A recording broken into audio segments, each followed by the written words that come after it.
And David fled from Naioth in Ramah, and came and said before Jonathan, What have I done? What is mine iniquity? And what is my sin before thy father, that he seeked my life? And he said unto him, God forbid. Thou shalt not die.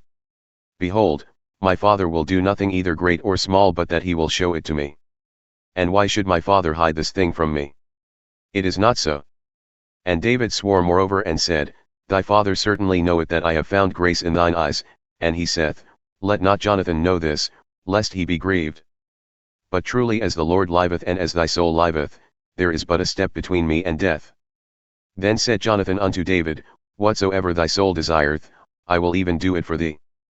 And David said unto Jonathan, Behold, tomorrow is the new moon, and I should not fail to sit with the king at meat, but let me go, that I may hide myself in the field unto the third day at evening. If thy father at all miss me, then say, David earnestly asked leave of me, that he might run to Bethlehem, his city, for there is a yearly sacrifice there for all the family. If he say thus, It is well, thy servant shall have peace, but if he be very wroth, then be sure that evil is determined by him. Therefore thou shalt deal kindly with thy servant, for thou hast brought thy servant into a covenant of the Lord with thee.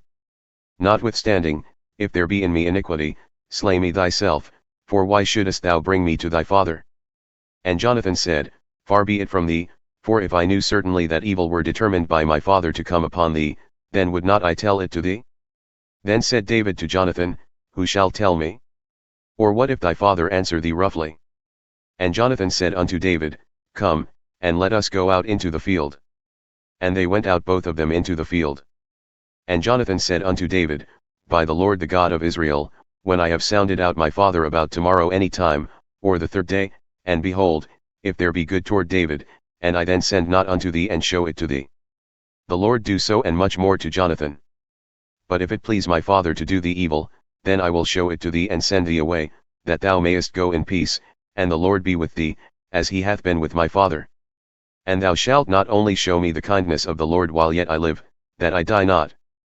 But also thou shalt not cut off thy kindness from my house for ever, no, not when the Lord hath cut off the enemies of David every one from the face of the earth. So Jonathan made a covenant with the house of David, saying, Let the Lord even require it at the hand of David's enemies.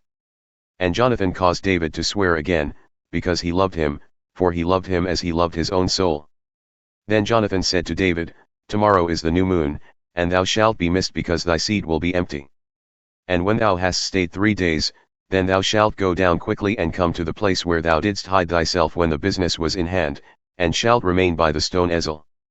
And I will shoot 3 arrows on the side thereof, as though I shot at a mark. And behold, I will send a lad, saying, Go, find the arrows. If I expressly say unto the lad, Behold, the arrows are on the side of thee, take them, then come thou, for there is peace to thee and no hurt, as the Lord liveth. But if I say thus unto the young man, Behold, the arrows are beyond thee, go thy way, for the Lord hath sent thee away. And concerning the matter which thou and I have spoken of, behold, the Lord be witness between thee and me forever. So David hid himself in the field, and when the new moon had come, the king sat down to eat meat. And the king sat upon his seat as at other times, even upon a seat by the wall, and Jonathan arose, and Abner sat by Saul's side, and David's place was empty. Nevertheless Saul spoke not anything that day, for he thought, Something hath befallen him. He is not clean, surely he is not clean. And it came to pass on the morrow, which was the 2nd day of the month, that David's place was empty. And Saul said unto Jonathan his son, Why cometh not the son of Jesse to meat, neither yesterday nor today?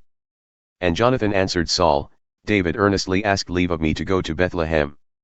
And he said, Let me go, I pray thee, for our family hath a sacrifice in the city, and my brother, he hath commanded me to be there. And now, if I have found favor in thine eyes, let me get away, I pray thee, and see my brethren. Therefore he cometh not unto the king's table.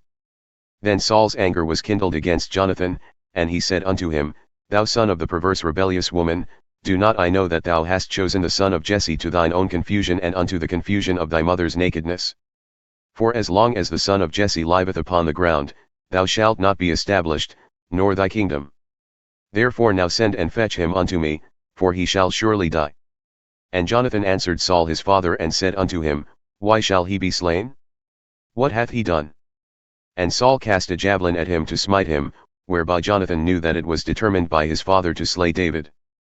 So Jonathan arose from the table in fierce anger, and ate no meat the 2nd day of the month, for he was grieved for David, because his father had done him shame. And it came to pass in the morning, that Jonathan went out into the field at the time appointed with David, and a little lad with him.